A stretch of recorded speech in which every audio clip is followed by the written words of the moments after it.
आजकल की औरतों को पता नहीं होता क्या जा रहा है। वो अपने पति के होते हुए भी वो दूसरे व्यक्तियों से ज़्यादा प्यार करती हैं।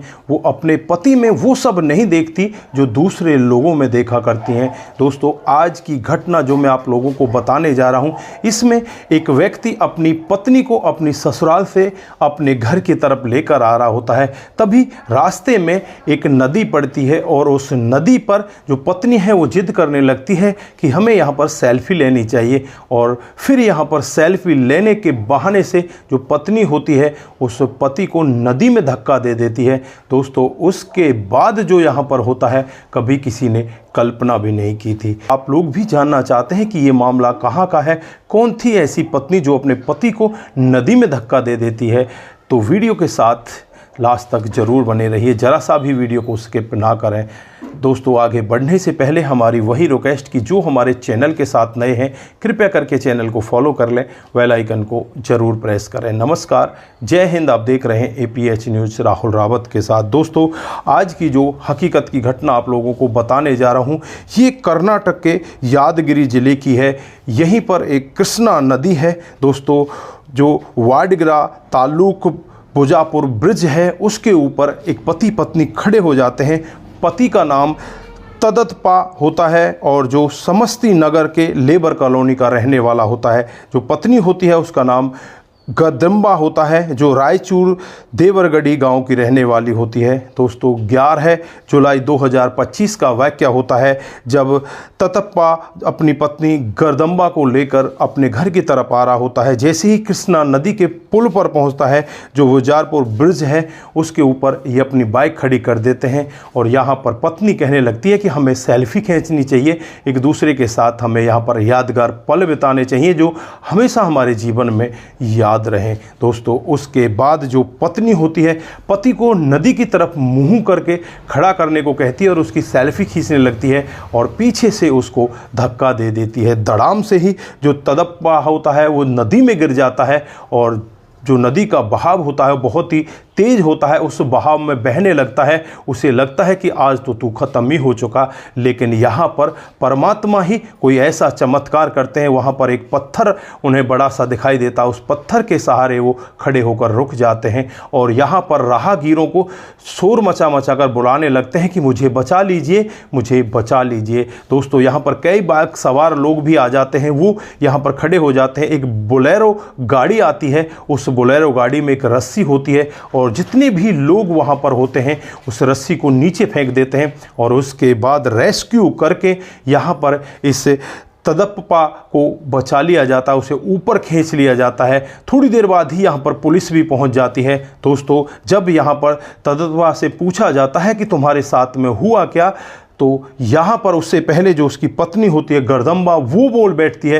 वो कहती है कि इनका पैर फिसल गया था और ये नदी में गिर गए। लेकिन यहाँ पर जो तदप्पा होता है वो कहने लगता है कि ये झूठ बोल रही है, ऐसा कुछ भी नहीं हुआ।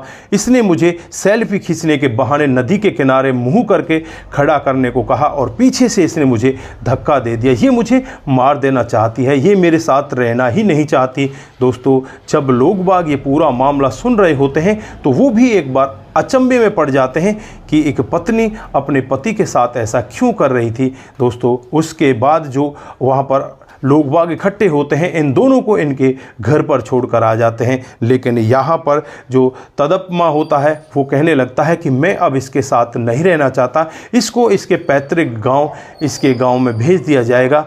मैं अब इसके साथ नहीं रह सकता क्योंकि ये मेरी कभी भी जान ले सकती है, मुझे ये कभी भी मार सकती है, ये मेरे साथ रहना ही नहीं चाहती। लेकिन यहाँ पर जब उसकी पत्नी गदम्बा से पूछा जाता है कि ये कह क्या रहे हैं, तो वो कहने लगती है कि ये सब बस ऐसे ही कह रहे हैं, मैंने तो ऐसा कुछ भी नहीं किया, इनका पैर फिसल गया था और पैर फिसलने की वजह से ये नदी में गिर गए थे।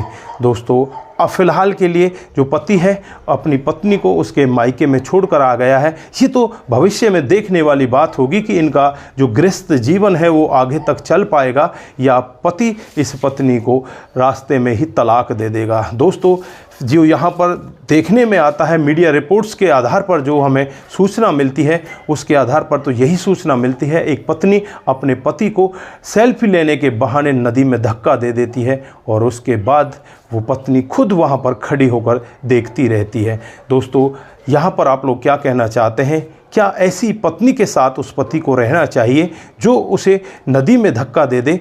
क्या उस पत्नी के साथ वो अपने जीवन को बिता पाएगा?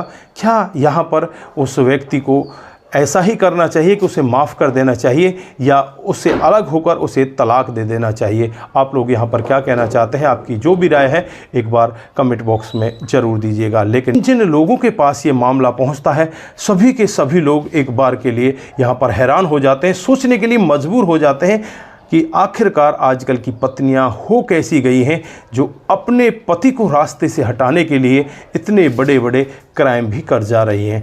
दोस्तों, यहाँ पर आप लोग क्या कहना चाहते हैं? हालांकि यहाँ पर कोई अनहोनी नहीं होती, अनहोनी होने से पहले ही यहाँ पर ये व्यक्ति बच जाता है। उन लोग वागों का भी धन्यवाद यहाँ पर करना पड़ेगा जो यहाँ पर इस तरह से अपने कामकाज, जो जीवन उनका है कामकाज भरा हुआ है, उस कामकाज भरे हुए जीवन में से टाइम निकालते हैं और टाइम निकाल कर रेस्क्यू करके एक व्यक्ति को नदी से बाहर निकाल लेते हैं। दोस्तों, उन सभी वहाँ पर जो खड़े हुए दर्शक थे, उन सभी का यहाँ पर बहुत बहुत धन्यवाद। उन्होंने बहुत ही मेहनत करके इस व्यक्ति को बचाया, वरना ये व्यक्ति अगर वहाँ से पीछे से कोई और धारा तेज आ जाती तो उस पत्थर पर भी ये नहीं टिक पाता और उस धारा के साथ पानी में ये बह जाता। दोस्तों, आप लोग इस घटनाक्रम पर क्या बोलना चाहते हैं? आपकी जो भी राय है एक बार कमेंट बॉक्स में ज़रूर दीजिएगा। आज के लिए बस इतना ही, फिर मिलते हैं किसी नए मूड के साथ। तब तक के लिए आप अपना ख्याल रखें, परिवार का ख्याल रखें, सतर्क रहें, सावधान रहें। नमस्कार, जय हिंद,